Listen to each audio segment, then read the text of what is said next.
Hi, this is Peter Breggin. I'm a psychiatrist, and this is one in my series of simple truths about psychiatry.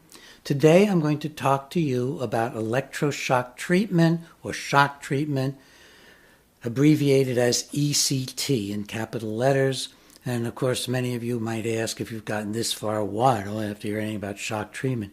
Because frankly, it's being done to hundreds of thousands of your neighbors. We don't know exactly how many. The common estimate is 100,000 people a year.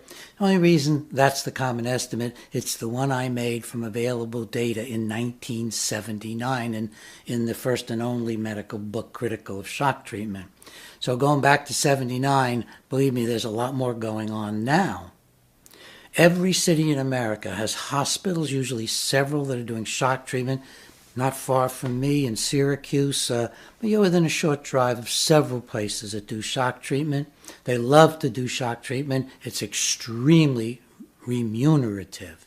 And according to the meager statistics we have, because the shock docs hide the data, the vast majority of shock treatment is currently being done to elderly women. Why elderly women? Well, they're vulnerable. They have no one to protect them. And it gets paid for by Medicare. It's not very complicated.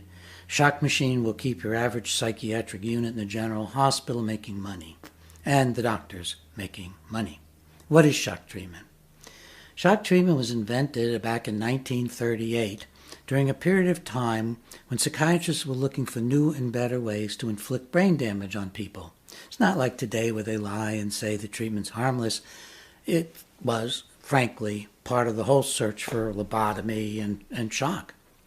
And Serletti and Bini in Italy found out that there were pigs being knocked out with jolts to the head of normal electricity, gave them a seizure, they fell to the ground, and if they weren't slaughtered, they would get up, they'd be wobbly, and they'd walk away. And that gave them the idea this might be a good way to administer shocks to human beings using electricity. They've been causing convulsions with drugs. They've been causing convulsions, for example, by overdosing patients with insulin coma. They knew it caused brain damage. This is something you got to understand, folks. My colleagues knew it caused brain damage because they would look at the slides of the brains of people who died during insulin coma, which was not uncommon, and they'd see dead brain cells. The argument back in those days was that they were killing bad brain cells. Remember, lobotomy came out of that same period.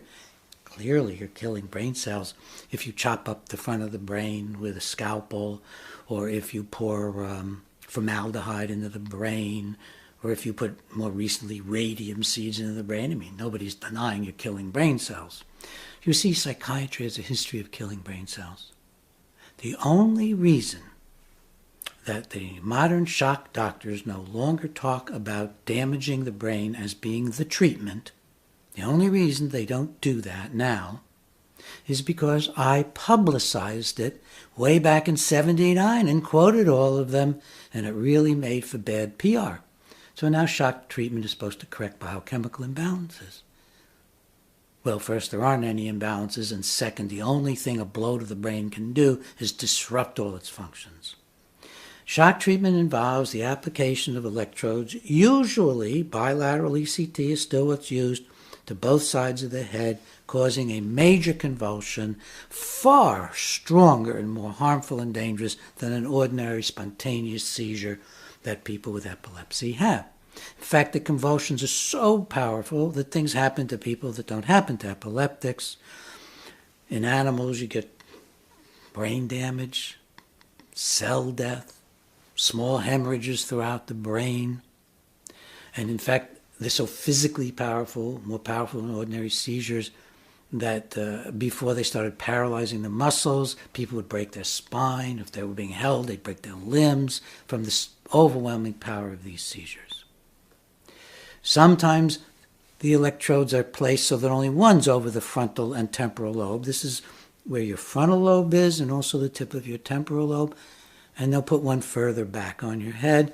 The idea being that maybe it would be less damaging to do it on one side of the head, particularly the side of the head that wasn't the language center. Well, all that happens from that is it's a little harder for the person to realize what's happened to them. Now the damage is actually more focused in a narrower area, causes at least as much damage as bilateral. But then again, maybe not, because, quote, it doesn't do as much good. And since the damage is the trick, most docs don't use the new kinds of electrode placements. They use the old kinds. Now let's talk about new electroshock. Oh, Breggin does know what he's talking about. We have new modified forms. Well, one of the sins of my life is that I gave new modified forms of shock treatment as a psychiatric resident at Harvard in 1963 and 4.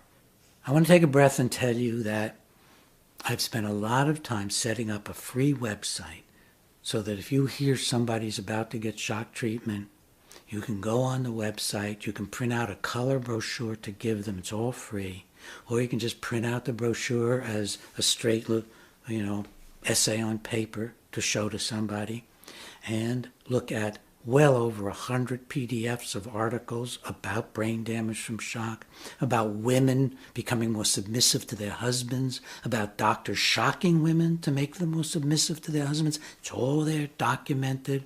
About people losing much of their memory for their whole lives, all documented. The animal studies, all documented. It's on ectresources.com. ectresources.com. I even have put up there for your use code words, like brain damage, women, abuse, animal studies that you can just plug in and get all the studies that I've put up there that relate to that.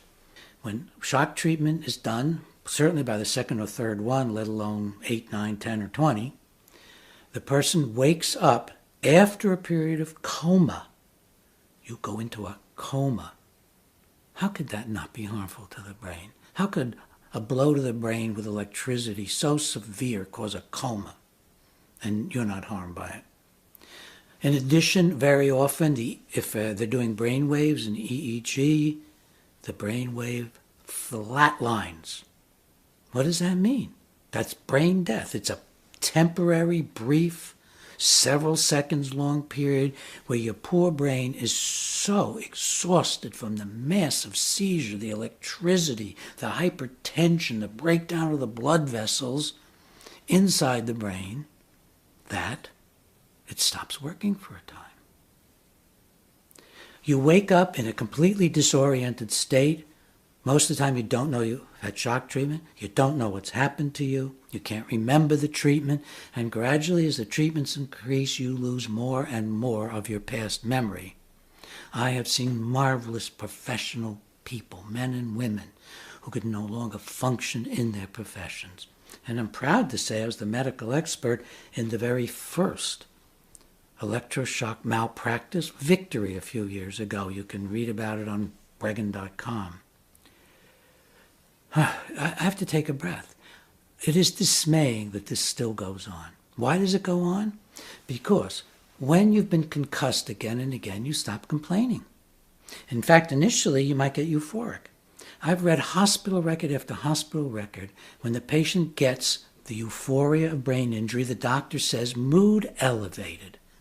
I think it's evil to damage somebody's brain, make them silly and giddy, and write in their record, mood elevated or mood improved. They don't even usually say elevated, mostly just improved. But after a few of them, the patient doesn't even know what's happened to them. Were they sexually abused? They can't remember. Is their husband beating them? They can't remember.